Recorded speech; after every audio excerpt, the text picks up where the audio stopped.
How can we tell if property tax is fairly apportioned throughout the city? This is a question that many taxpayers ask, and it's not readily available as to what the answer is. We can use data and analysis to inform an answer. This is an important question because it gets at the heart of tax fairness in a local community. It has to do with the connection between a home's assessed value and its market value. These are two key concepts we're going to step through in the next couple of minutes, along with other terminology and something called Chapter 123 law, which is a New Jersey state law that informs this entire paradigm. So let's get started. So the first thing to note is that every home has two values associated with it. There's the assessed value and the market value. The market value is supposed to be the basis for your tax bill, but the assessed value is the value that's actually on record in the tax office. Now, a good question at this point might be, well, why aren't these values in sync anyway? How can they be different? And there's a reason for this. Real estate market values are in flux all the time, but assessed values tend to remain stagnant and are typically only updated when the city does a citywide revaluation. What's more, the process of revaluations are expensive, and so they aren't necessarily done every year,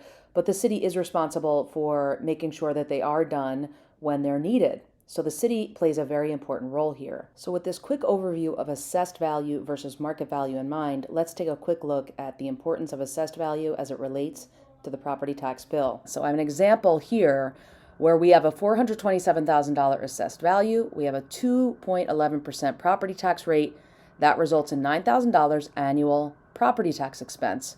So we want to make sure that assessed value is fair.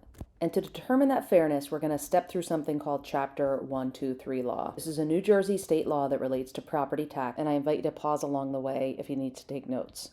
So Chapter 123 law, here's what it does in a nutshell. It tells us approximately how much assessed value and market values are out of sync as it relates to our specific property.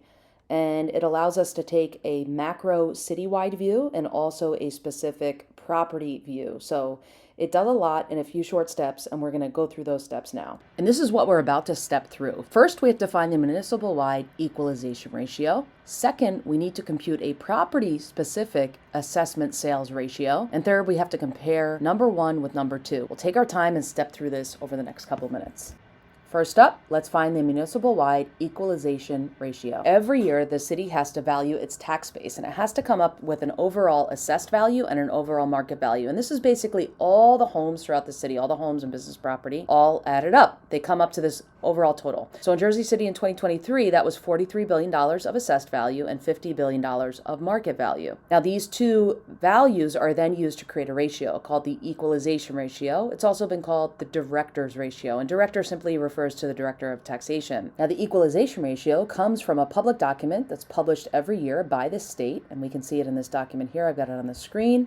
And if you notice, down here, Jersey City, we can see 86.55%. So this is a public number in public data, 86.55%. So that's a very important number because it's used as an averaging factor to compare for tax fairness throughout the city. Now let's find the property-specific assessment sales ratio. In the first example, in Jersey City, we had a home that had an assessed value of $750,000, but a market value of $634,000. So we want to compute a property-specific ratio, and we do that by dividing the assessed value by the market value, and that gives us 118%. So now let's compare these two ratios using Chapter 123 law. So a Chapter 123 law, the New Jersey state law, and it says let's take the equalization ratio, the average for the whole city, and we're going to create a plus or 15% range around that ratio. That's called the common level range. So in Jersey City, if we have 86.55% as the average, then we have a range that goes up to 99% or below to 73%. The 99% is what's called the upper level of the range, and the 73% is what's called the lower level of the range. Anything above the upper level would be considered overassessed, and anything below the lower level would be considered underassessed. Let's come back to our example now and analyze it through the lens of Chapter 123 law. We had 118%. And if we compare that 118% to Jersey City's common level range, we can see it falls above the upper level of 99%. As such, this home would be considered overassessed. Now let's look at a second example. We have a home that was assessed at $97,000, but had a market value of $310,000. That's what it was sold for. This property has a ratio of 31%, because once again, we take the assessed value, divide it into the market value, 97,000 divided by 310, that gives us 31%. Now we're going to compare that 31% against the common level range, and we can see that the 31% falls below the lower limit of the common level range, which in Jersey City was 73%.